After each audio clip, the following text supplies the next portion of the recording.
For all things baseball, don't miss the Winter Meetings podcast Sunday nights at 9 p.m. Eastern at youtube.com/The Sports Report Podcast. And again, Tuesday mornings on West Coast Radio at 11 a.m. Eastern.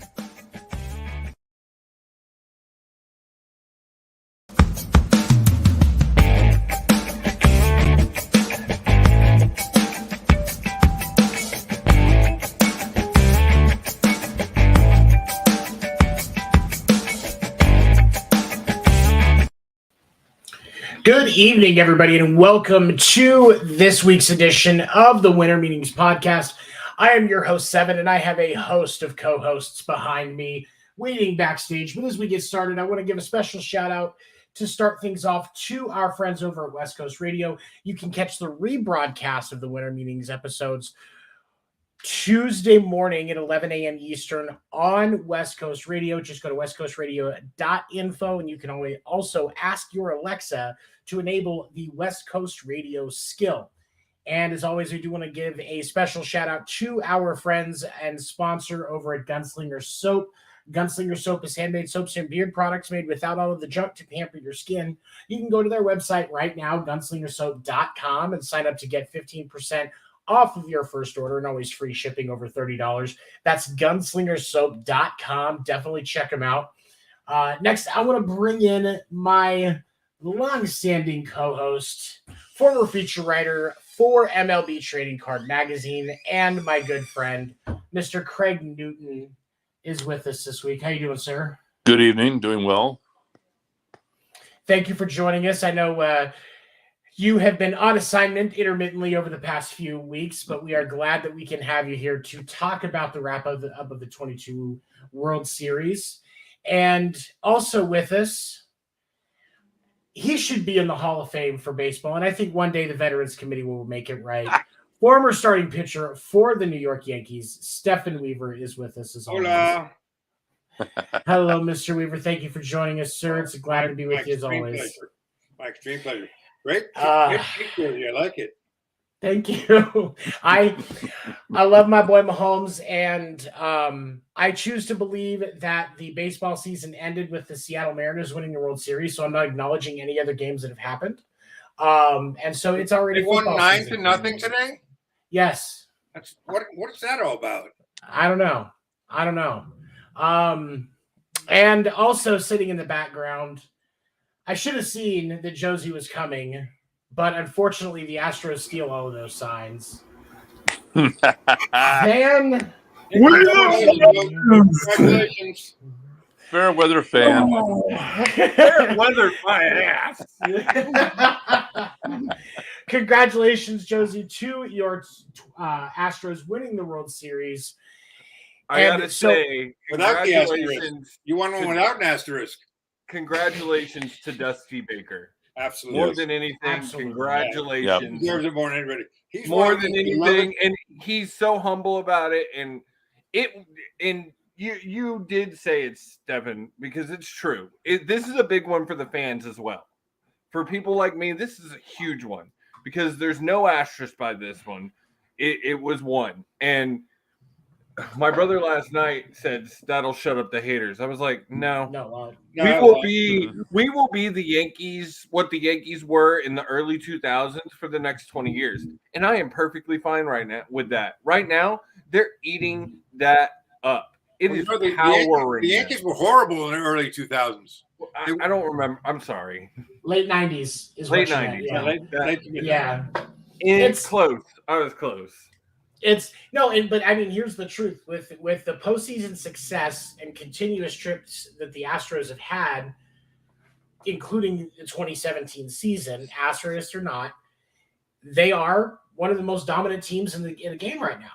So I would use the word dynasty almost. That was going to be my next question. That was going to be my next question because I'll say what I think at the end, but I want to get y'all's opinion.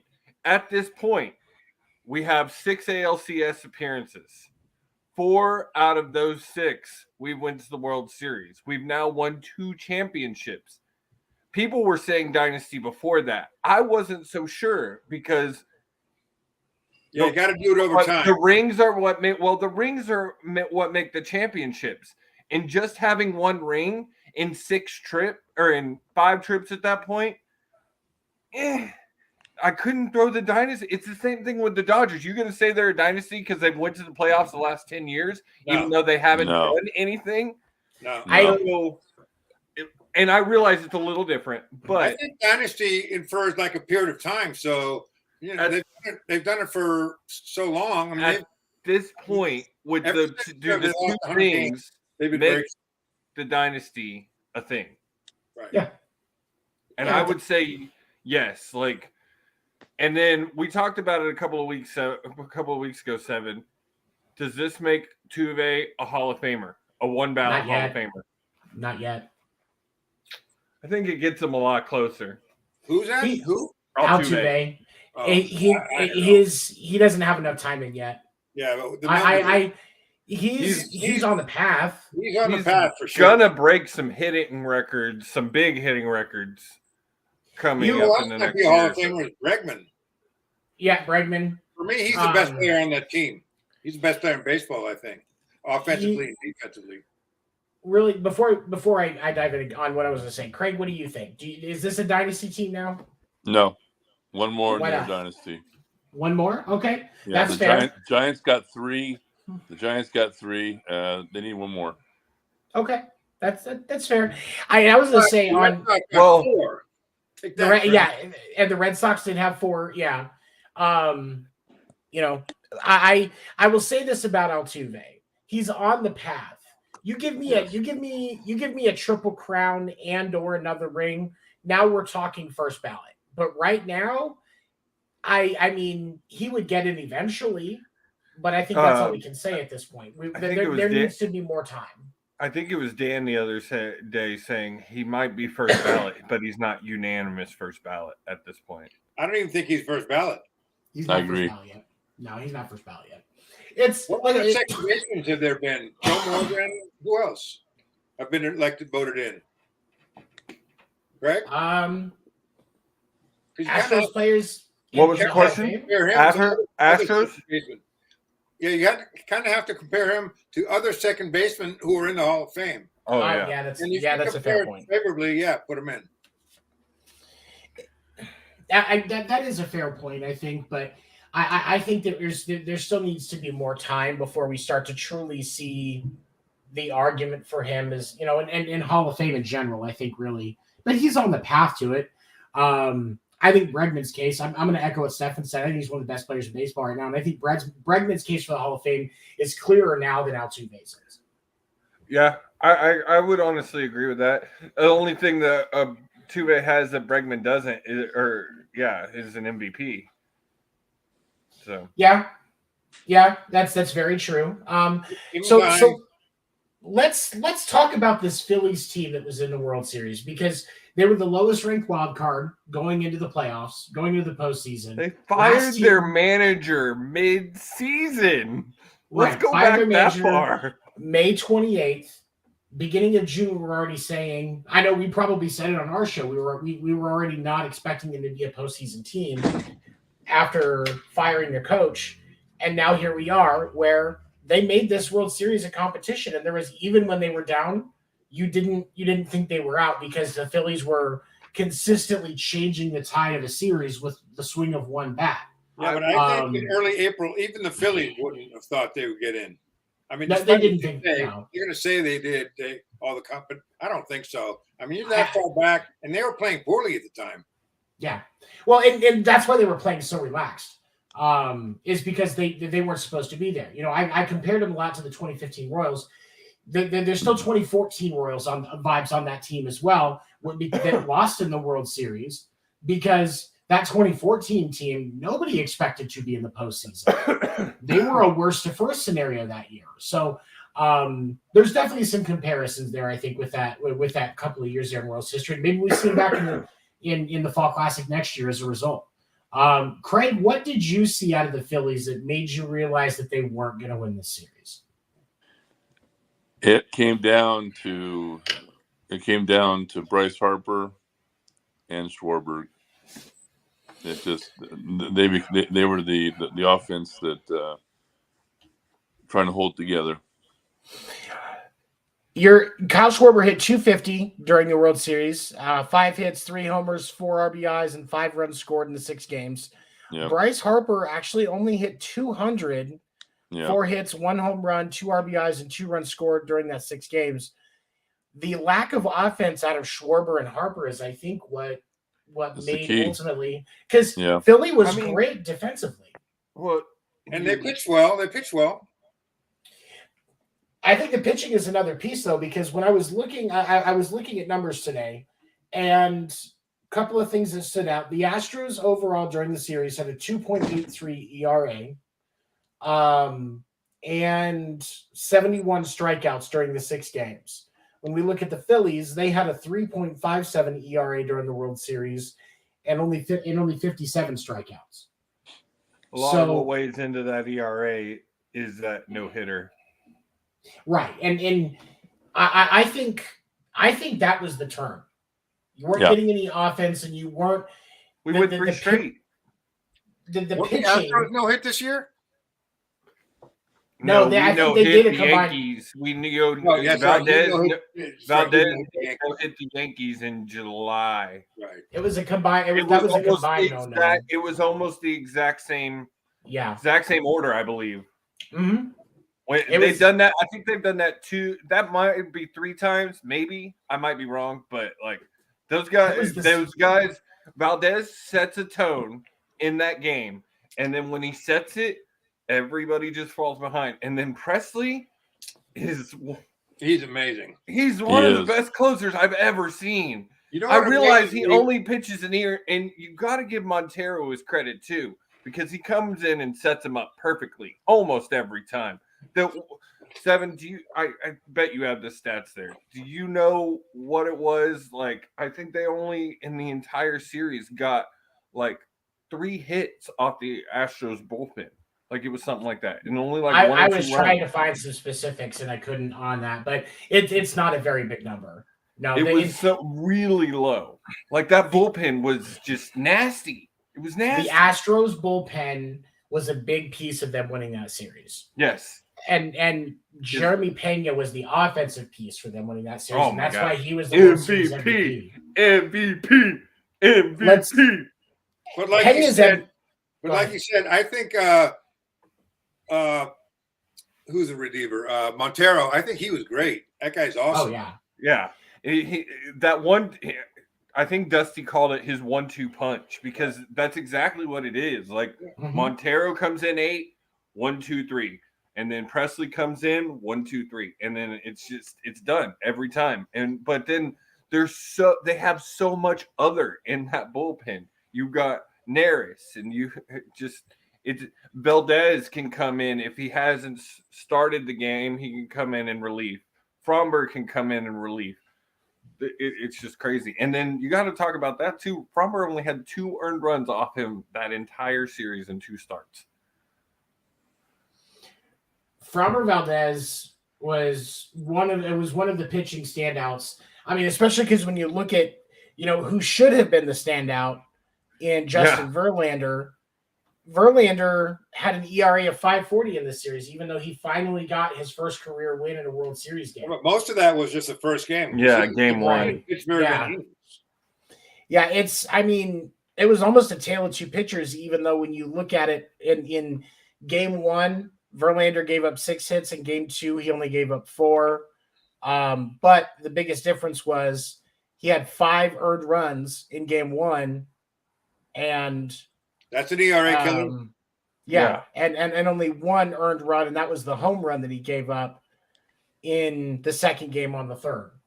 So in the first game, 5 earned runs in how many innings?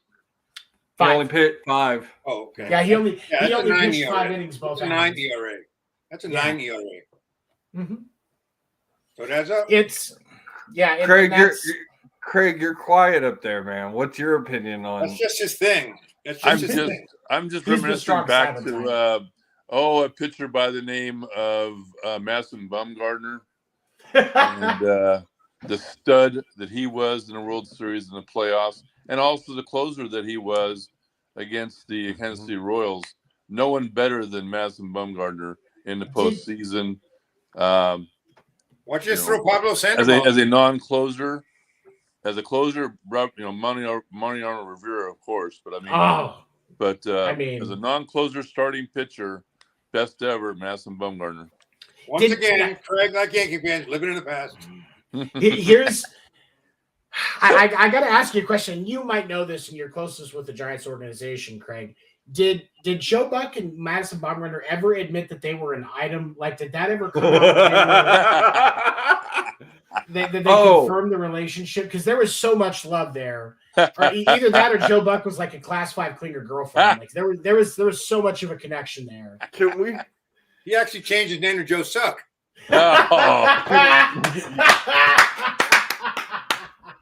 Can we talk about how good the commentating team was for this series? It was amazing. John No one better than Smoltz. Smoltz is he's the Romo of baseball. It was him, and who was the other guy with him? Shoot, Tom Anderson. What was his name? No, it was the guy with like Will something. Anyway, they both were so good. Even in like slow times, just their BS talk was just it always was very good, and it never. There were a couple of times that I felt like it leaned Phillies, because that's just one of those things now goes along with that hatred, is the commentators always go against the Astros, but they weren't up there pulling a Bob Costas. I will say it was weird not hearing Joe Buck's voice. Or Joe Buck. Joe Buck is a hater. It was weird not hearing Joe Buck calling the World Series for the first time in my time following baseball. But that was some of the best called baseball I've listened to. I agree. Yes. And the hardest part about broadcasting is filling dead time, and they did that great. Yes. Yep. They did it well, and Schmaltz was calling pitches so well. Yes. I was wondering how he's not a pitching coach somewhere. Yes. Like the pay cut. Take a pay cut. I mean, I got my money. He just likes to play golf.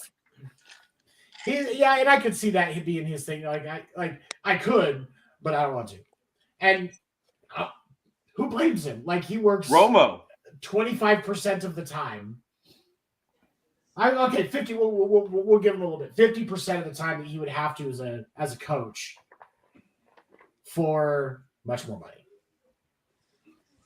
Well, we don't know. That's why. Know what he's making now? Those guys make big money. Oh yeah, yeah. His contract with I'm sure he's making with million. Fox is huge. I'm sure. Yeah, he's making over $1 million. And I bet he's going to end up, if they can get him to do it, he'll end up calling some of the World Classic in March. If they've got him under contract, that would make that game way more interesting. Plus, depending on how long he announces, he could be in the announcers Hall of Fame also. No. If he keeps it up, if he did it long enough, I mean, he'd have to do that's it a long a time. though. Eventually, yeah, time. The Giants have got two candidates for the Dwayne Kuiper, former player for the Giants, is the candidate this year for the Ford Street Frick Award. But him and the most boring announcer I've ever heard. What? The most boring announcer I've ever heard. Bullshit. I'm serious. He had Kruko all these years. Kruko's still there. I'm saying he's lucky he's got Kruko. Oh, yeah. You know what I'm talking about. No, you're right. I don't know what I'm talking about. Beloved John Miller announcers. is one of the best. John Miller, he's one of the best ever. Yeah. But you talk to other broadcasters, and I have, and they give a lot of respect to Dwayne Kuiper. And it's one thing to be a ball player and be a color commentator. It's another thing to be a former ball player and be the broadcaster. Call the game. Right. Yeah, because he's been doing that for almost 30 years. I'm not saying I don't respect him. I just don't think he's one of the better announcers. Yeah. I do respect him. I mean, anyone that played in the big leagues and is an announcer now for a big league team, I have immense respect for. It takes a lot to make that transition, and It does. The expanding of knowledge that you have to take in the game, because when you're playing in the leagues, like you're so focused on your job and the things that impact your job that the rest of that game, it's not that you don't understand it, you just don't know as much about it. But you have to expand that knowledge. I have mad respect for it, but you can see when Josh Wilson's calling those pitches, like that man knows more about pitching than anybody I've ever heard. Like, and I've heard Nolan Ryan break down game film, and honestly, Schmaltz was better. I agree. Yeah. And just because you're a great pitcher does not guarantee you'll be a great announcer or a great pitcher. True. Very true. And so let's talk about our World Series MVP. We mentioned Jeremy Pena a little bit earlier. Jeremy Pena hit 400 over the 6 games in the World Series, 10 hits, 1 home run, 3 RBIs, and 5 runs scored in his 6 games. Hitting, let me see here, 10 for 25. Yeah, that's 400. 10 for 25 over 6 games. Well, the Astros had 3 guys that could have won MVP of the series. They had Framber. Framber was one of the guys in the discussion. Pena, and who's the big lefty hitter? Tucker? No, the big black lefty hitter. Gurriel? No. No, he's talking about God. Yeah, Jordan. Yeah. But he was ice cold in the World Series up until that moonshot, which was insane, which we got to talk about. But yeah, he was, because he only hit, Jordan Alvarez only hit 105 over the postseason. Yeah. Like, and not to, Jordan Alvarez is a very he was the reason he was the reason we got to the ALCS. Right. Like, we wouldn't have been there. Well, and I'm not saying he's not talented, but when you're hitting below the Joey Gallo line, it's cause for concern. He's got incredible power, though. Oh, yeah. But he's done that 2 postseasons in a row. He did that last postseason, too, went ice cold. Mm-hmm. Ice cold. But Pena, he was just knockout. He was on a 8-game win streak as of last night. And great defense. Great defense. That was going to be my next. Gold Glove winning shortstop as a rookie. It takes a lot to be so good as a rookie that you make a team go Carlos Correa, who? Because love Correa or hate him, he's a damn good shortstop. He is. And right now at this point, we traded up. Like, he's amazing. He's young. He's like, and he's I said this last night in mine and be a league MVP eventually. If he continues this trajectory, there's a league MVP in his future. And and the way Astros do rookie contracts, he's probably with them for 4, maybe 5 years. And so I don't know if the team's going to change much this next year. This might be the first year we don't have any big contracts coming up, so he has another chance to win a ring or 2. Well, you're gonna lose. You're gonna lose Christian Vasquez to free agency. Yeah, well, and very slim chance he resigns.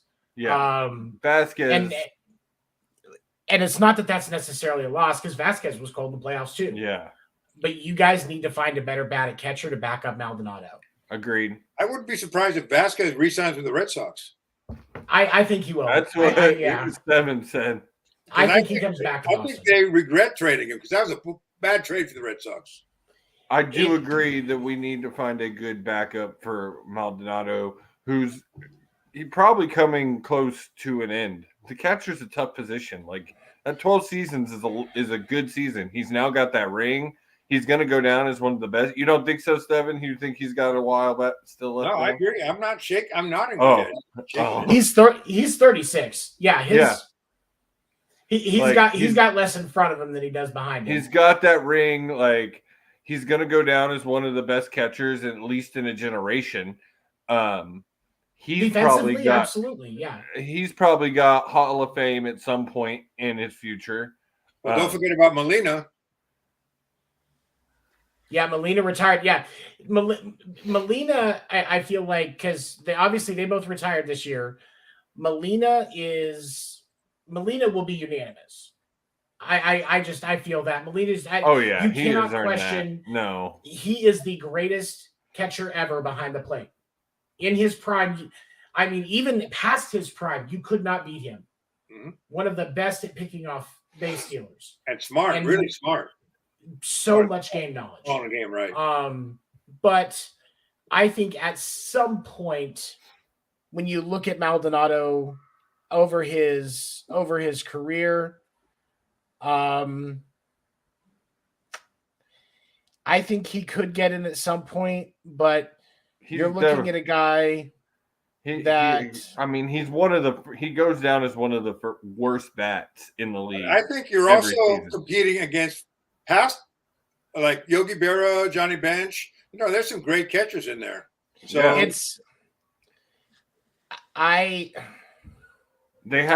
Schmaltz had a comment last night. He said that the Astros dugout says that if they could quantify leadership, he would be first ballot.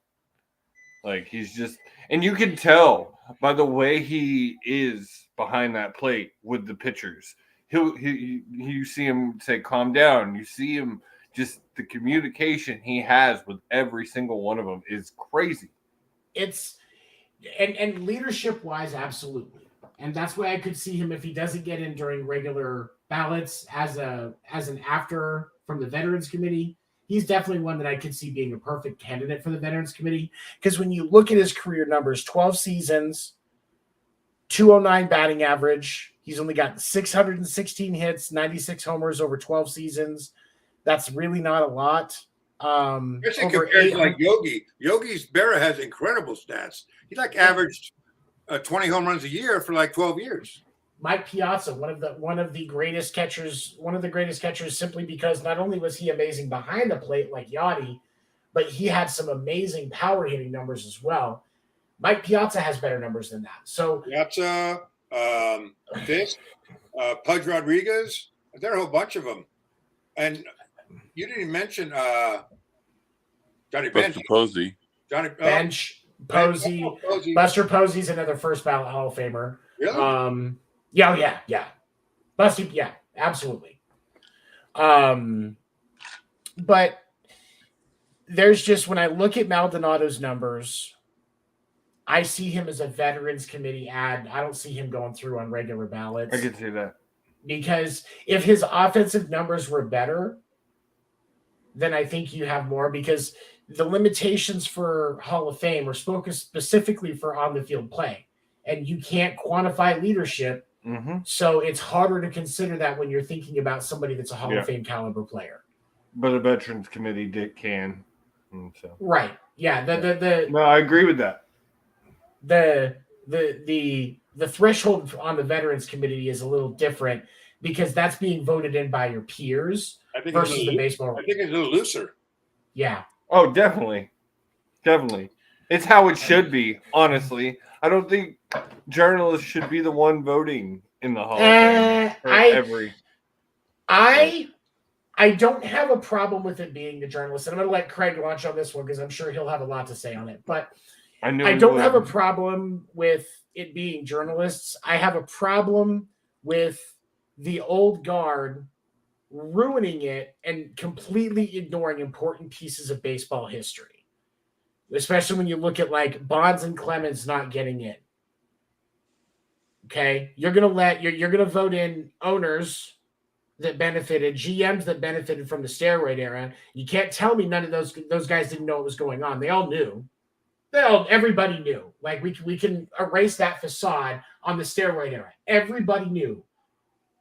But we're not gonna let one of the most historic seasons in baseball.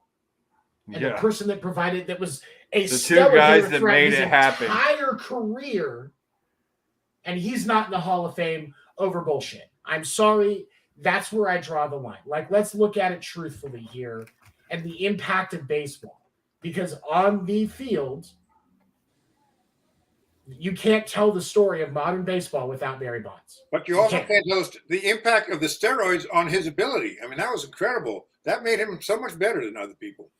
Right, but even when you look at where he was at before the alleged steroid use took place, we're still talking about the man that signed a $4.16 million contract in 1992 for a single season free agent deal, and that was the largest free agent deal in history at that point. That's not something that can be ignored. He earned that with his ability. But it's, the Veterans Committee can write that, and that's why I like that it's there. Hey, what's up, Gene? Thank you for joining us, my friend. It's just right there. So, Craig, what do you think about it? Barry Bonds had Hall of Fame career credentials before the steroid era.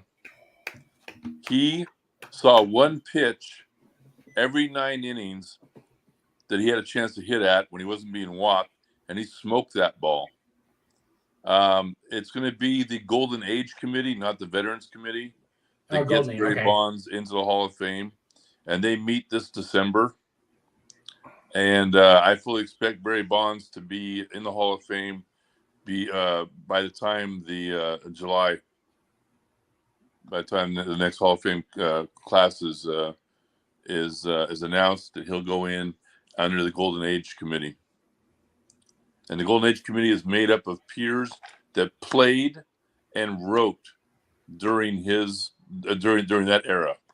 But some of the players that are now in the Hall say they'll return their Hall of Fame trophy if Bonds gets voted in.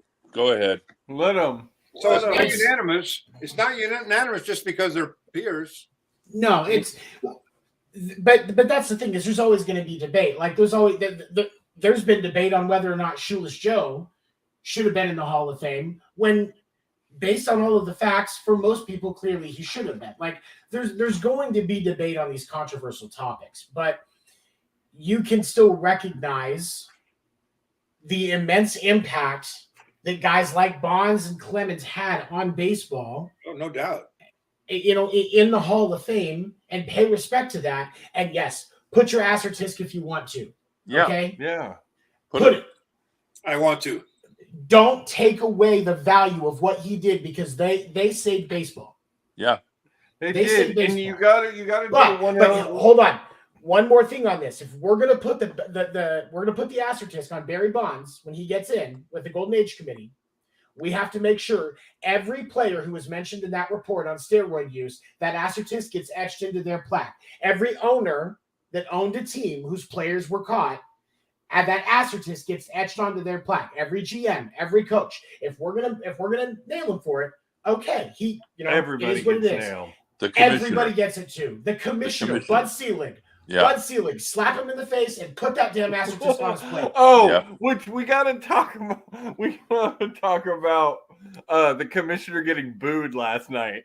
That was amazing. Also, when I said in our when he was talking about last night in our group chat for Sports Report in general, I said that I would respect baseball media more if they booed him at press conferences. Oh yeah. He's not a baseball fan. He's just being commissioner. He's a businessman. He's the worst commissioner for baseball since Bowie Kuhn. I mean, when you look back at Bud Selig and go, you know what? Maybe he wasn't so bad. That's a problem. No, he was bad. He was bad. Yeah, that's bad. I mean, Bud Selig was bad, but like that's what we've been subjected to.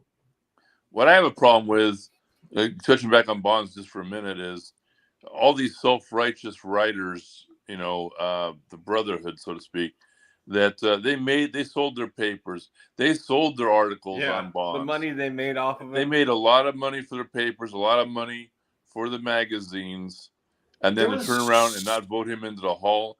Hypocrites and thieves is what they are. And here's the thing, and that's why I'm at where I'm at with why Bonds should get in. The writers got to benefit. There are writers that are in because of the steroid era. GMs, coaches, other players. Mark McGwire is in the Hall of Fame. You're going to tell me that Barry Bonds? You're going to tell me that Barry Bonds is not as good of a hitter as Mark McGwire? Are you serious? Well, I'm going to tell you neither's in the Hall of Fame. Mark McGwire's in the Hall of Fame. No, he's not. I didn't No. know he was. None of those guys are in the Hall of Fame. No, Mark McGwire's because not in the Hall of Fame. I was about to bring up that if you're gonna put if Clemens and Bonds comes in, McGuire's got to go too, because without McGwire, you don't have that amazing summer. You don't have, because that's one of my biggest memories of baseball. You're right. I thought I had seen that he got into the Hall of Fame, No. so that's on me. All right, I correct myself. Now listen, I know I got to know Mark pretty good when I was covering baseball, Because he was at the A's for a while. I'm sorry, great player. It was a great season, but not a Hall of Famer. Sorry. I mean, as much as I admired him, good guy off the field, was very good to me. Career numbers, right? I don't know that. Not a Hall of Famer. How about leadership, Craig? No, he was nasty. No. He was not a leader on the team. My question is you talked about how they say that. I mean, they say baseball, and if the home run battle that him and Bonds had that summer is one of the things that most people would remember saving baseball. And it was Sosa. that it was Bonds. It was Sosa. You're right. Bonds started the steroids because he wanted to keep up. Yes. Seriously. It was allegedly, guys. We can't say definitively. Alleged steroids. Allegedly. Yes. But I think that for Sosa and McGwire, Sosa I could still consider Hall of Famer a bit as well, because there was 3 seasons there where he hit north of 60 home runs. There was 3 seasons where Sosa did that, but the other 2 went mostly under the radar because it wasn't during that home run battle with Mark McGwire. Mm-hmm. But here's my compromise on McGwire and Sosa, if we really want to be specific about it, because those 2 are still ones that, steroid use notwithstanding, they're kind of on the fence home run play or Hall of Fame players. In Cooperstown, you create a display that recognizes that home run battle with both of them for that season. Yeah, I agree. That's a good idea. That's a good idea. Because you the Hall of Fame, Baseball Hall of Fame Museum is about telling the most important parts of baseball's history, the most impactful players and stories. That was a huge piece of the steroid era saving baseball. That's what started the steroid era saving baseball after the baseball took such a huge hit in viewership and attendance after the lockout in 95. Yeah. So how about Palmeiro and Schilling? No. Not Palmeiro. Schilling. Palmeiro's got some great numbers if you look. No. Schilling after he's dead just because he won't stop talking. Palmeiro was caught twice. And it's the same reason. Who cares? It's the same reason I can't get past A-Rod as well. Oh yeah, he's no because he got caught openly caught twice. Yeah, no Hall of Fame for him. Now the steroid era, the normal part pre 2004, they weren't testing, so you can't definitively say who was what. So that's why I'm more willing to discount those era, that part of the steroid era, than 2004 and beyond. A-Rod was caught twice after they knew the rules. The second time, there was so much cover-up around his steroid use, there was a congressional investigation. Yep.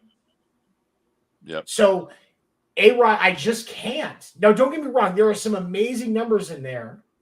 And there are some people that are Yankees fans or baseball fans in general that are because of A-Rod, whether it was in New York or when he was with the Marlins.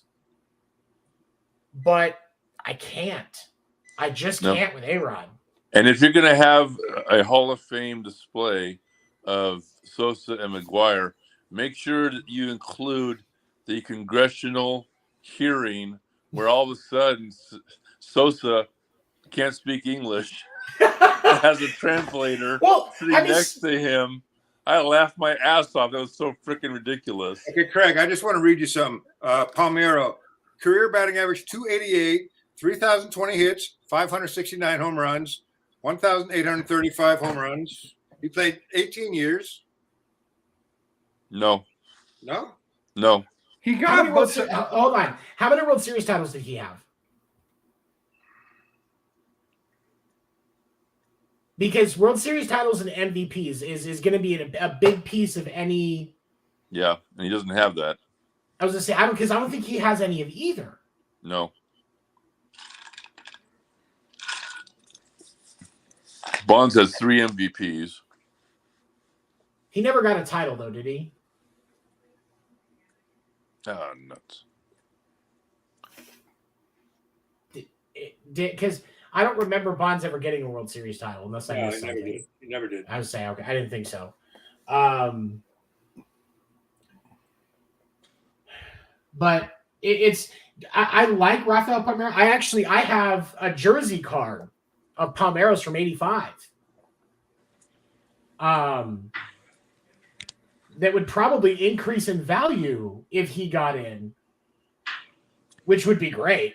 Don't get me wrong, but I just, and that's the thing is, we don't want to, while we're putting guys in that deserve it, we don't want to dilute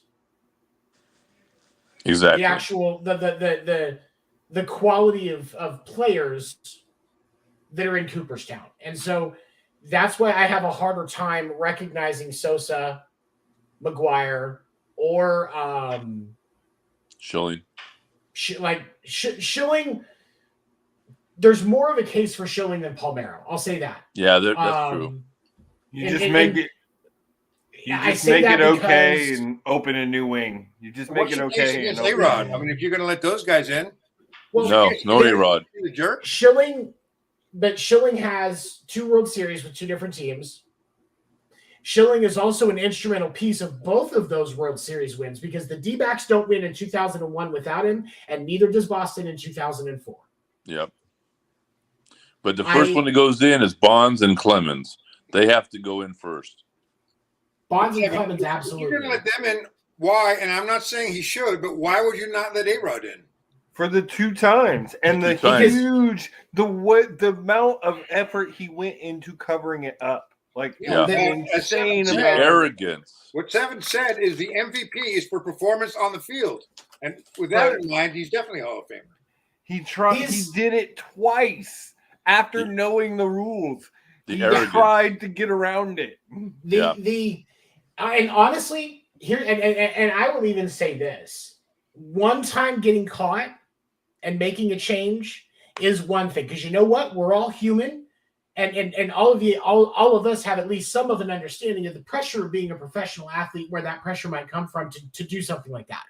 But with that second time that he got caught using steroids, the level of work that went into covering it up was more intricate than the movements of the president in a freaking war zone. Yeah. I mean, going down a rabbit hole of searching what that whole thing and everything they found out about that steroid usage, that the second amount time of was doping just he was doing to cover it up and everything. It's like Russian steroid use. That's rampant. Yeah. You can't figure that out. They were the things that the Russians did to cover up their steroid use for wrestlers and weightlifters is incredible. Oh, yeah. I mean, they were it's similar level of cover up and stuff as well. Like, it probably, I mean, I'm sure the Russians was deeper because it was an entire government that was involved versus just a whole bunch of rich people for A-Rod. But you know, you see some of those doping scandals like that, and it's again pre-2004. We can't really hold it against them because the league wasn't doing anything about it. Exactly. Just like we really can't give Garrett Cole too much shit about using spider tack because the league wasn't doing anything about it. You know, when we talk about Babe Ruth and, you know, the corked bats thing, it wasn't illegal when he was doing it. And I mean, obviously it ended up being disproven anyway, but even if he had, it wasn't illegal when he was alleged to have been doing it. So while we disagree with it, that's what the game was. Yep. And you have to play the game as it is in front of you. You can't tell the pitcher what to throw unless you're John Smoltz in the pitcher's ear, because he would absolutely be able to do that successfully and probably win a game. What I'm saying is Babe Ruth should stay in the Hall of Fame. I mean, I'm not happy with the fact that he set his wife on fire, but as a baseball player, yeah, why not? That's an old flame of his. There we go. Right off the track again. I love it. Okay. My airbag deployed. Back on the World Series. One of the things that stood out to me, because we talked about Yordan Alvarez and that clutch hit. You said we were going to talk about it. Yordan Alvarez had one of the most impactful hits of the World Series, but over the World Series, he only hit 130. He only had 3 hits across 6 games. You can't argue that he didn't come through in a clutch moment. 3-run blast, 450 yards. I have been an Astros fan. I'm sorry? Who's arguing? We all agree with that. No argument from this guy. I've been an Astros fan my entire life. I've been to games in that stadium multiple times, and I thought and racked my mind after that hit, and I think of maybe one. When they had the mount, when they had the hill, you saw a lot of home runs to the hill. Did you ever go to the Astrodome? Huh? Were you ever in the Astrodome? Yeah, when I was little. How was that? I mean, the Astrodome was a cool place. It was amazing. It was, like 8 aircraft hangars. Minute Maid to me was just, it was one of the first baseball stadiums with the retractable roof, even though Astros don't open it very often. It's true. It is one of the loudest baseball stadiums ever. Like, it is so loud. The fans are so raucous. Last night Fromber was having trouble hearing his pitch comm because it was so loud. But that blast was crazy. It's many games I've seen, I can't think of anything like that. And they immediately put security around the dude who caught it. I think that one goes up with the one Joe Carter hit. Yeah. With Blue Jays and to win that series. I mean, they're of equal importance, I think. That's fair. What do you think, Greg? I agree. Ooh, he agrees. Yeah. And then do we talk about Mattress Mac's $75 million win? We're going to get to that because we've talked a little bit about pitching in the World Series. There was a couple of things that I noticed here, and I think that this was the other piece that was impactful for Philly on the pitching side because their bullpen wasn't horrible, but Aaron Nola, out of the 2 games in the World Series, he had an 8.64 ERA with 9 Ks out of the 2 appearances. And Zach Wheeler, who, had an ERA of 5.23 with 8 Ks in 2 appearances.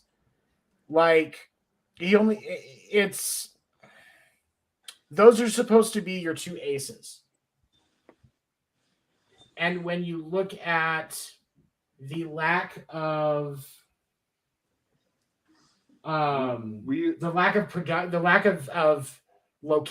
accurately locating that we had out of Nola and Wheeler. Heck, the Wheeler's first game, he wasn't even throwing. He was 5 miles behind his average top speed.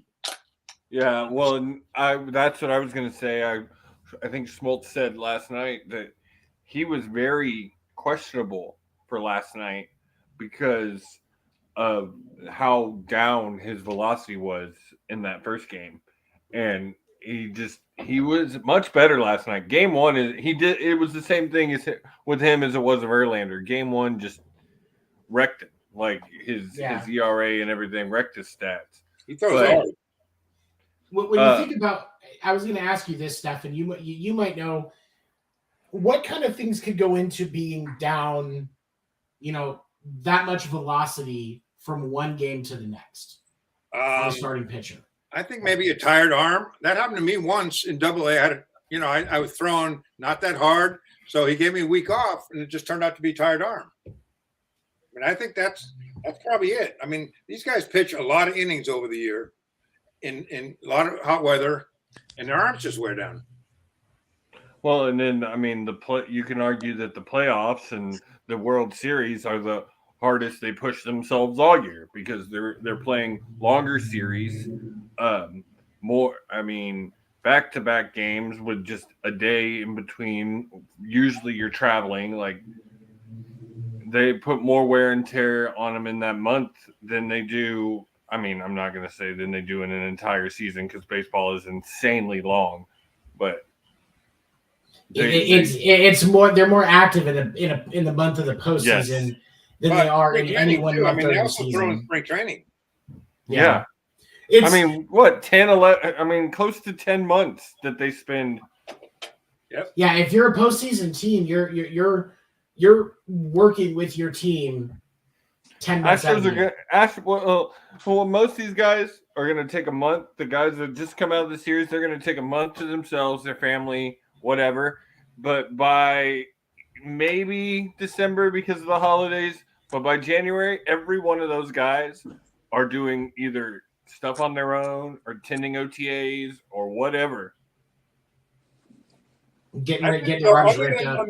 Other than a mechanical issue, I think tired arm is probably the most likely suspect. Yeah. In the way he could be dropping his arm down a little. There are tons of things a pitcher can do to screw up his fastball.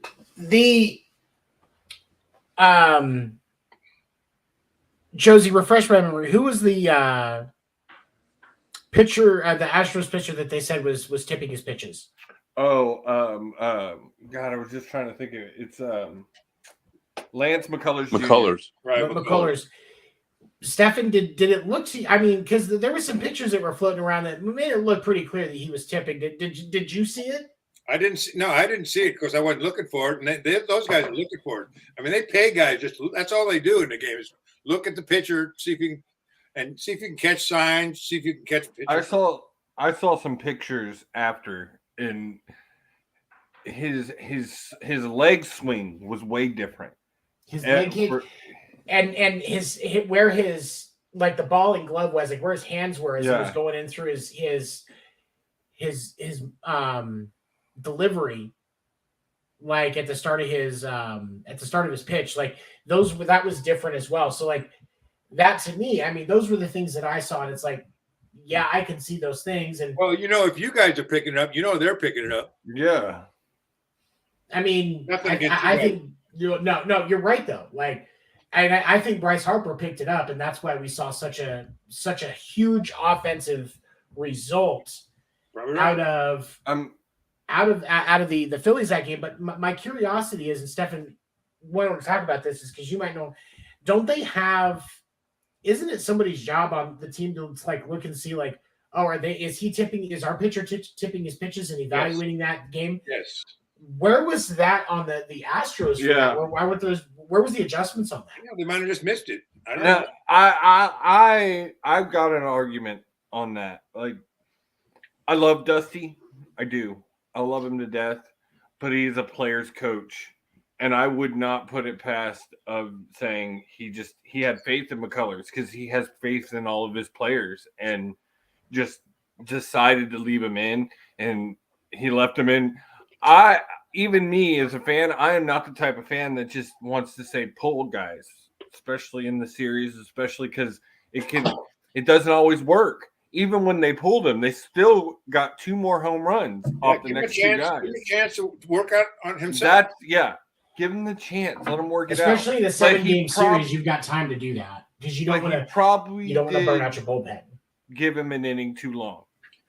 And I mean, a manager's got to think: is the guy replacing him going to do better than he is right now? Like, who's going to be better for this next batter? And like I said, they got 2 more home runs. One of the few earned runs they got off of the Astros bullpen after they pulled McCullers. So it wasn't just McCullers had a bad game. And yeah, I'm sure someone did catch it and say, but Dusty is a guy who gives his pitchers the chance. And like you said, 7 in a 7-game series, that was their only loss. They I'm sorry, not their only loss. That's not what I meant to say. There's one of 2 losses. Yeah, that's not what I meant to say. Loss. It was their worst loss. And after that, what I meant to say is they came off that no-hitter and went 3 straight. Like, it led to giving them the momentum to go through it. So And McCullers, you also got to remember, McCullers pitched 8 games all season. He's coming off an injury. Right. This is the most he's pitched all year. So he's thrown in the high 90s. Yeah. I mean, he's coming off Tommy John's, which we've had discussions about that. That's not easy. And so you gotta give him what he is. And I respect Dusty for giving him a chance, but I still think he probably went an inning too long or gave up one too many runs. It's a water under the bridge anyway, because I don't think they're too worried about McCullers tipping his pitches right now as they start to work on designing their World Series rings. And the parade that's going to ensue in Houston. This is the first time, other than missing my daughter since I've been gone, this is the first time I'm like, God, I wish I was in Texas. I went to the parade in 2017. It was nuts. If you see the picture where they're right there by the courthouse and all, Were you one of the riders? I was in one of the trees just watching. I thought that was you. It's crazy. Wearing this jersey, as a matter of fact. When is the World Series parade? Is it tomorrow? Usually, no, it probably won't be tomorrow. It'll be sometime this week. Tuesday or Wednesday. It'll be sometime this week. What day is trash day?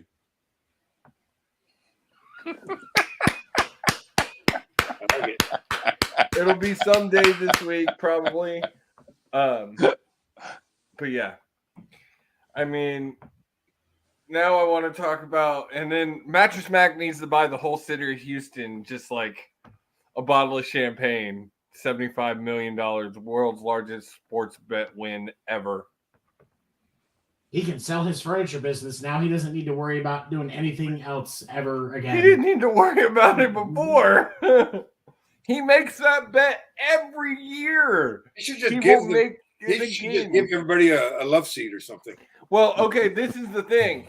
Every year, he does the same thing. He makes a $10 million bet, and he runs a promotion with his mattress company that says if you come in and buy a full bedroom set and the Astros win the series, it's free.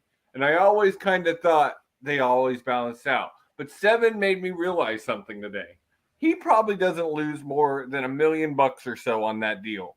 Because he probably has insurance out the wazoo on it. Plus, I mean, so many people go there just to buy things just for that thing. So yes. It is played it's played more and more in Houston, but it's played all over the state. His commercials are. And then the thing is mattress furniture is an experience. It's not just a furniture store. They have a playground. They have a coffee shop, a snack, a bowling alley, place where movies are being played. Like, it is a freaking experience going to that place. What? Yeah, it is not. He makes it fun for the kids so the parents can go spend money. Great. I mean, it's a hell of a business model if it works. And that's what it was 20 years ago, probably, or more, since I've been there. That's insane. So, all right. So as we wrap up talking about the World Series, 2022 World Series, Houston Astros win 4-2. I'm going to go around and I'll give each of you guys a couple of minutes to talk about it. What were your biggest takeaways from this season? Craig, I'll let you go first. That I was enjoying for the last time, hating the Aaron Judge. The Yankees? The shifts. The shifts. They're gone. They're gone. Done. I took them off one last time. They're gone. So it was. I thought it was overall. It was a very good season, and it went by way too fast. And congratulations to the Astros. And, what? Did he really just say that? No way. Yeah, I did. He's already riding that high of thinking about having Aaron Judge in a Giants uniform next year. Absolutely. So he's over it. I think that's going to happen. I'm going to honestly say it. I think it's going to happen. I think we're also going to get Carlos Correa or You think Correa? Correa and Judge together would be a crazy. It'd be him and Correa or him and Xander Bogaerts. Yeah. Trey Turner. There's shortstop market's going to be hot. Yeah. The Giants are all in. They've said it, and all discussion with Buster Posey, now part of the ownership. They're in. As they should be. Yeah. I'd go for that. Stefan, what's your biggest takeaway from the season? My biggest takeaway, which is I think I texted you yesterday, is that, I'm a Red Sox fan. I'm looking at these two teams, and I'm saying the Red Sox player by player, they don't even come close to this. And the relief pitchers, they are so far away. I think that's one of their biggest. I think that's one of Boston's biggest holes right now is not just the bullpen, but pitching in general. Yeah. I mean, how can you trust that you are? I don't believe we're going to ever see a full season out of Chris Sale again. I think you're right. But you're pursuing other players like Chris Sale is your ace, and he's going to be there all year. No, you should find a second ace for when he goes down. Do a DeGrom Scherzer scenario. Clearly, Chris Sale is your ace on paper, but when he gets injured, you still have DeGrom. Right. Yeah. I mean, I don't think the Giants are going to be able to keep Rodon, and my guess is Rodon will be going to the Red Sox. I'd be okay with that. I'm okay with that. Oh, yeah, that would really be that would be great for our pitching staff. Yeah, I'd buy one of his jerseys if that happened. I'm gonna start. I'm gonna start looking because I got some sites where I can get custom one made. Maybe I could be one of the first. Could you imagine that going viral? Then it gets announced, Rodon to the Red Sox, and I put up and I just posted Red Sox jersey, Rodon, his number. You better post the podcast too. Well, duh. Just because I don't run a very good business doesn't mean I'm that bad. I'm not running Enron here. Come on, man. Bottom line, it's going to be very interesting off season. Yeah. Well, and I also forgot we do have one battle. Justin Verlander's free agent as of this year. I think he's going back. Probably. Yeah, he's coming back too. I think he's finishing his career in Houston. Yeah. That's the thing about it too, is the guys that we have love that city. They do. Presley, Alvarez, Altuve, McCullers, they all make comments all the time about how much they love Houston, and so they is just that Greinke? Oh wait, no, he hated Houston. Okay. He hated Houston. James, it's an NBA player, James Harden. Harden? Oh no, he hated Houston too. He liked Houston strip clubs. Well, all players say they like the city they play in because they want to stay on the good side of the fans. But you don't know. You can usually tell when it's like sincere, and also like the first time the Astros won it, like that was right after Hurricane Harvey hit.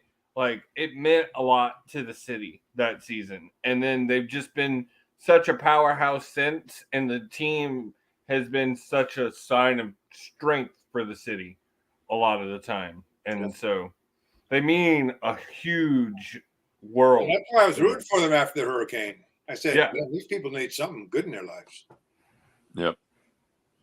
It's all right. And so, Josie, takeaways from 2022 Major League Baseball season. I really only watched postseason, so these are the things that I saw that were really interesting to me. PitchCom was really interesting because I had not seen that up until started watching postseason, and I learned a little bit more about it as I was watching the game and how it works. I like that. That's a cool idea, and I like the fact that it allows a couple of defensive players to listen in too and try and. I just like what that did to the game. I also like the both sides DH. I was never a fan of the pitcher hitting. Like I get the strategy of it. I understand where it works to an advantage in a strategy, but in the excitement of a game, it's another spot to have a good hitter in. What's and that was one of the that was strategy. I don't know. I mean, I always heard that there was strategy to a pitcher hitting in. But do you know what it is? I can't see any strategy strategy that would make it okay to have a pitcher hit. Try to get the pitch count up. Yeah, I mean, punch. But ultimately, like any hitter will do that. Yeah, I mean, National League pitchers got an extra 25 strikeouts a year if they were pitching the National League because they were going to have to face pitchers. Like, that was the universal DH. I think probably had one of the best impacts because we did see a higher score. I think we did see more active offensive games this year than we did last year, and I think that the shock of 2020 and what was going on was why we didn't see as much offense as much of an increase during the 2020 season was because there was only 60 games. Everybody was stressed out because of COVID. I think this year showed clearly that the universal DH is a good choice. Yeah. Plus, I'm excited to see. And then my last thing in 2017 or something, pitchers combined hit like 208. I mean, who wants to watch that? Exactly. Go ahead, Sam. Well, I mean, yes, not letting pitchers actively hit on a regular basis means that Shohei might be the last of his kind. I understand that. But guys that think they can hit, they're going to show their coach. Yeah. Because they're going to keep pressing until somebody listens and they try to get a shot at being a DH on it off. And then also guys that think they can hit are going to be at batting practice, practicing and showing that they can hit. And it extends some careers for sure. Yeah. I mean, some guys going to play when he's 58, 38, just because he can DH. You see with him banning the shift next year, a couple of teams could call Barry Bonds and be like, "Hey man, you want to start your Hall of Fame clock again? Come be our backup DH. We'll put you on the roster so that you're active and the clock starts over. We'll let you get a couple of at-bats in some clutch situations just to piss everybody off." I think it'd be funny as hell. Granted, he's in his late 50s, but I think it could work. I am excited to see what the banning the shift does. I'm really excited to see. Left-handed hitters will benefit more than right-handed. And then also the pitch clock is going to be an interesting thing to see too. I have a prediction. What's that? The base steal will be back. I think you're going to see a huge increase in stealing. Yeah. Because you're going to have batters that are going to – teams are going to be working in the offseason knowing this is coming on how to strategically play off to limit the pitcher's time so that when they have to throw, you can just run. And when you get some of these pitchers like – I love Christian Vasquez for his defense behind the plate, but he's not the best when it comes to pickoffs. And so you're going to see – see Christian Vasquez – give up more stolen bases next year than he has in any other season. But you also Maldonado bigger bases too to take into account. You may be right on Maldonado too. Of the two, he's got a better glove, but they're gonna have more attempts than you've ever seen. Plus, because of the lack of the shift with a player not playing behind second base, there's one less person that can tag you out. Exactly. Yep. Do you think you're going to see more triple plays with them having to play more on base? No. It's because most teams aren't going to be as worried about the triple play. Yes, they're going to try and get that runner in scoring position first. But if you grab the player at third, the player at second, it doesn't matter that player's at first because as long as you don't give up a base hit, that next batter is your last batter of that round. Yeah. So I honestly I think that's the reason. Like, yes, there's few opportunities for a triple play, but there's not an urgency for a triple play as much as there is keeping control of the pace of the game. Speaking of the shift, though, I bet you right now there are some GMs and managers trying to figure out how to beat the non-shift. Like they'll move some outfielders in. They'll do something. Because I think the line is literally going to be second base. Right. And so really what you do is you just have your shortstop cheat over as close as they can get wherever that line is. And you have to break and run over the second there's contact. Yep. Because that's all you can do, because you can't just bring your right fielder in and have two outfielders covering all of the outfield. No. That's not going to work. You're going to give up a triple play every time. And the position of second baseman is now more valuable than it was before. I mean, you could hide a pretty good player at second base because of the shift, but with the shift gone, you need an outstanding second baseman at that position. And I think you're right. And I think you're going to see them try to find some of these guys that are shortstops that can transition over and dive the other direction, like maybe left-handed shortstops that are going to have that ability to go to that side a little different, because Boston did well with Trevor Story in that second base position this year. Trevor Story was actually really good at second, despite spending all of his career shortstop before. Well, now without the shift, you need guys like Trevor Story in that second base position, because speed and reaction are far more crucial now than they were this season. Exactly. So I think I don't know. It's just it's the only thing that makes sense to me, because how else are you going to get that? Because you now basically need two shortstops. That's what I'm saying. You basically need, because they have the best reaction time. Your guys that play short because they have the best reaction time and best agility. So you're going to need Xander Bogaerts and Trevor Story on every team to combat not having a shift now, because you're going to need to be able to replace that speed in some way. Yeah, they call shortstops and second baseman. Those are range positions, where first base and third base are reflex positions. Right.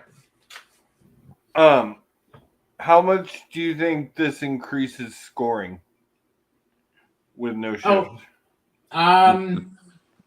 2 runs a game on average. Or I say 2 to 3, yeah. 1 to 3. I'm going to walk back a little bit. 1 to 3, because you're still going to have a bunch of low-scoring games just because pitching is good.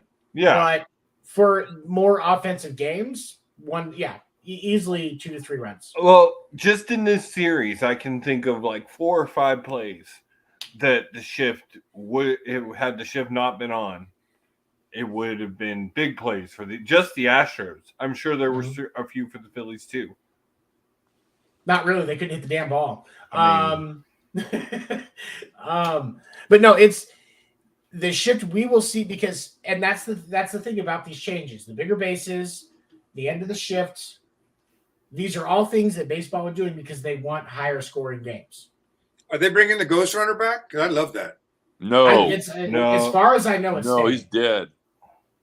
Oh, is it? Dead. He's dead. Did you kill him, Craig? No. But baseball did. No. You know that for sure? Craig's like, no, I have an alibi. I promise I wasn't there. Craig, I was on the other side of town having dinner with my mama. The runner at second is over. You know that for sure? Yes. Well, I always like that, because I like fundamental baseball. Move the guy. I like small ball. I think that adds a lot to the game. Run a guy over, move him over from second to third, etc. Stuff like that. Schmaltz was talking last night about how you never see guys like move a player up. Like they talked, I forget who was on base, but they talked about him dropping the ball to get the player at second out, because just for the fundamentals of baseball. Just they will now. That's a horrible idea, though. He said you take a chance. You take it. He did say during the call, like, it's a chance. You take a risk, but it can be a big reward if you get it. Here's the thing that I would say about extra innings. If you're going to just play, if you're going to have the game continue after 9 innings, then I don't like. Yes, the ghost runner added a different element that made it a little bit, it added a different element to the game. But there's all this concern about injury issues and strain and bullpen strain when you're going, look at that. There was that World Series game or the ALCS game ALDS game between the Yankees and the Guardians. It was 18 innings. No, teams don't want that. Astros and the Mariners. I'm sorry, Astros and Mariners. It was 18 innings. Teams don't want 18 inning games. That's Fans 2 games. may find it that's 2 full games in one night. That is way too much strain to what you want as a baseball team. Plus, you ruin your bullpen for like the next week. Exactly. Everyone's going to throw. And so I'm going to walk back to the idea that was tested that they've added to the tiebreaker during the All-Star game in the home run derby, because that at least, I think something like that where you have a mini home run derby in a tie game, that at least gives fans more incentive to stay, because I hate that idea. There's a quicker end. You're not worried about 18 innings and being at the ballpark for 8 hours, because that home run derby, 30 minutes tops. I think that's a good idea for fans. It's kind of like a penalty kick in soccer, like or penalty shot. You know who loves that idea? Aaron Judge. No, you know who loves that idea?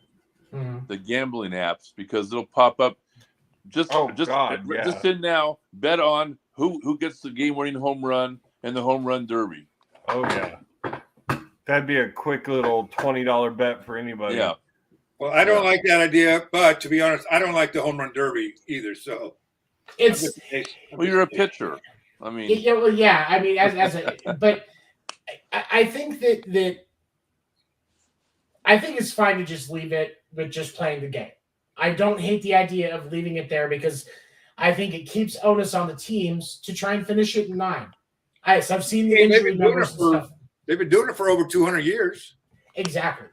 So I think you can leave it. But if we're going to lean on changing it, let's at least look at stuff that's going to have the higher energy and give the ballparks incentive in those tie games. Hey, we're gonna leave the concessions open until the 8th inning instead of the 7th inning, because since we're looking at tie late game, people are going to be staying a little later. So hey, extra hour of work, 30 minutes hour of work on those, a little bit of more money in. Again, it leans to hockey and soccer and the excitement of a tie game and a shootout. Because when you think about that Astros Mariners game that was 18 innings, okay, that ballpark closed the concession stands in the 7th inning. So that was what, 12 another 3 hours. That was 10 innings. 10 innings where the only thing people had to drink was the water fountains. Right. And they may have opened back up the concessions at some point. They may, or at least some like strategic ones at some point, because I've seen them do that. And because Astros are known for longer games at sometimes, but it's still, you're right. It's a lot of money when you're drinking alcohol. I think that's the main reason they close it. I mean, yeah, I understand you not wanting to overserve people and have a bunch of people puking in your stands. I'm not knocking. I can understand limiting serving alcohol, but food and drink still, right. I think, those get shut down. And I get why they do it, because they don't feel like they need to be open that long. But when you put your, when you're looking at potentially 10 full innings of them being closed, I think a lot of money lost. That's a lot of money lost. That's a lot of pissed off people because they're hungry and thirsty, because that's 3 to 4 hours of time. Plus, I bet you that there are more people in the stands in the 10th inning than in the 1st inning. So close them down until the 3rd, because there aren't going to be that many people there, especially in LA.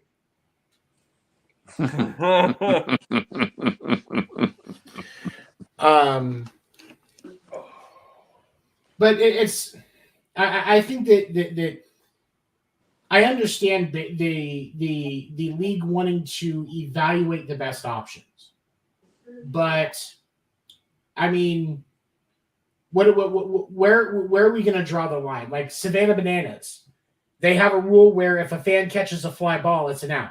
What are we gonna put that in the pro game? No. That would speed things up. That shortens your time. Imagine putting that in pro baseball. How quickly that would. Why even play the game? Speed up a game. You know what speed up the game is not playing it. Yeah, or go watch pickleball. You know, you add fans catching fly ball in Major League Baseball to being an out, and you take a 2-hour and 45-minute baseball game to an hour and 10 minutes, and that's with the 7th inning stretch. Do you give fans an error if they miss it? Guy in the blue shirt. I mean, the Savannah Bananas have their place as the Globetrotters of baseball. Oh yeah, I can't wait. They're going to be here. I know. I'm so jealous that you're going. They're going to be here in July for with the San Jose Giants. Yeah. I mean, they're great, and like you see a lot of people talking about how this gets them interested in baseball, and they're fun to watch. And I mean, that's what Globetrotters are for. Have been for years. Kids go to Globetrotter games and see all those tricks. Josie, where do you live? Where do I live now? Ohio. Yeah. But yeah, I went to a Globetrotters game when I was a kid, and I still remember it. I probably wasn't 8 years old, and I still remember it. Cool story. So when I was 8 years old, the Globetrotters were here in Phoenix, but it wasn't the Globetrotters, it was the Harlem Legends. So it was a bunch of the older Globetrotter players. Oh. Meadowlark Lemon. I was going to say the ones you actually know the names of. Meadowlark Lemon came to my church, did a sermon on Sunday, but the week before that, once they got to town, they did there was the coach of the Harlem Legends, used to coach the Globetrotters. I can't remember his name. They were there and they did a basketball camp for kids for free that I got to go to. So the reason that I can be a point guard, but I can't do anything else because I can't shoot for shit, I'm like a white CP3, only a little shorter, is they taught a ball handling drill during this camp that was actually very, very helpful. So I've got handles, I just can't shoot for shit. But part of, when you're 5'8", trying to shoot, 5'7"-ish, 5'8", trying to shoot over somebody that's like 6'4", I'm not going to get anything done, and I know that. But I can pass the ball to somebody that's 6'4", that's in a better position than me. But yeah, Meadowlark was a nice guy. I've got a signed ball around here, around here somewhere. Good for him. Nice guy, very nice guy. Okay, so as we wrap up this evening, let's go ahead and do one prediction. We're going to dive into this next week in our final episode of the season. But let's go ahead and wrap up tonight with one prediction for the 2023 season. Stefan, I'll start with you. As far as who's going to win? Just one prediction for the season. I think the Astros and the Dodgers are both going to win their divisions again. And maybe the Yankees, but I don't think so. My prediction is that the Yankees are not going to win the division, and they're not going to win the World Series. I don't think the Yankees make the playoffs if they don't have Judge. That's a good point. I didn't even think of that. I'm surprised Aaron Boone hasn't been fired already. But. They didn't make the playoffs with Judge. How are they going to do it without him? Mm-hmm. Craig, what about you? Oh, let me see. What do I predict? Oh my God, let me think. Aaron Judge with the Giants. Trey Turner with the Giants. Carlos Correa with the Giants. You're just getting greedy, man. Oh, yeah. I don't think you get all three of those. You're going to dive into your vault full of gold coins, Mr. McDuck? If I get two of the three, I'll be happy. If they get one of the three, you should be happy. I want two of the three. Got to keep up with the dang Dodgers. Yeah, the Dodgers take care of themselves every year. They're the finest 162 game team in the National League.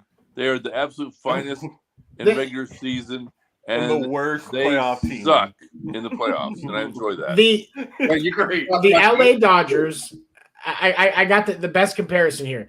The LA Dodgers are the John Daly of Major League Baseball.